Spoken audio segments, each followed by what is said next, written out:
So there's a lot of other instances of Kamala and Joe hashing it out. But now they're apparently two peas in a pod, well, at least for the cameras. Join me now, co-chairman of Project 21, Horace Cooper. Horace, thank you for joining me. So, Horace, what do you make of these reports that are suggesting that Kamala Harris and her team were sabotaging the rivals during the VP search? I mean, I believe it. Very believable. Of course it is. And remember, that attack during the debate was in fact a setup.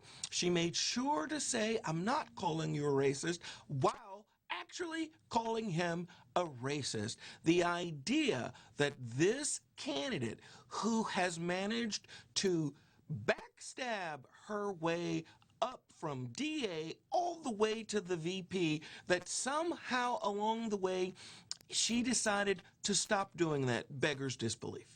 Yeah, it was a setup because if I remember correctly, their campaign conveniently had these T-shirts ready right after the debate, the little girl with me T-shirt, right? The whole thing, though, was a script that wasn't even based on reality. Now, I'm going to tell you the truth here, that Joe Biden's history was misrepresented too when he gave the answer. But the point being, smearing and slurring, smearing people and sliming them as a way to get ahead, she of course was willing to do that.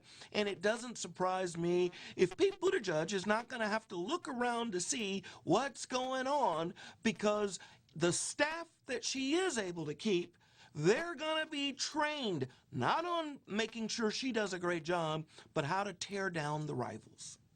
And we keep hearing these reports of the revolving door in her office, and you have to wonder what is going on there. Why is it like this? And I think it's relevant to discuss because I remember the mainstream media, they were hysterical and breathlessly reporting on every exit at the White House when Trump was in office. But I think this is a little bit different. It is different for these folks to be exiting her office in this way.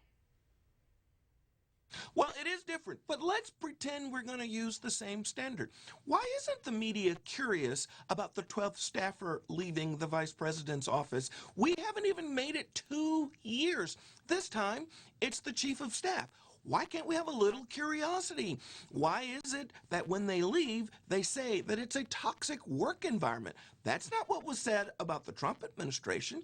In many instances, when Donald Trump was president, it was the pressure that was placed on a number of competent and qualified people not to join his administration that led him to have to pick a second or third choice alternative. Was that the case here? Inquiring minds want to know, did she get a lot of also-rans that ended up coming in? Because that's not what we were told. We've been told that people were eager to join. Now it turns out it's almost like you're in China during the new shutdown and people are running and scrambling to get away as fast as they can from the Kamala vice presidential office. Horace, I think you articulated it perfectly, and that is there was this outside pressure for anyone who was supportive or worked in the Trump administration.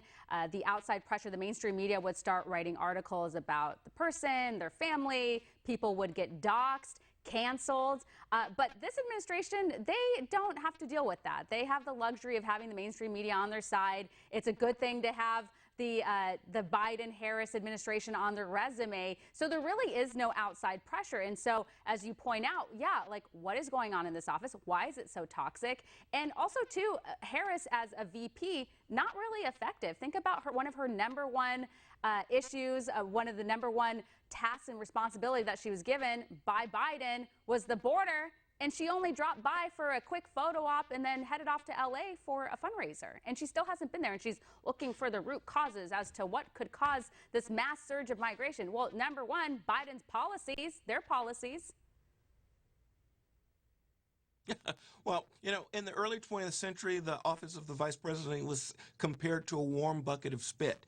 I'm going to tell you now, even with COVID, who apparently the vice president's recently been diagnosed. Even with COVID, there's not enough excuse for why she can't accomplish any of the tasks that she's supposed to be able to do and why she can't retain her staff.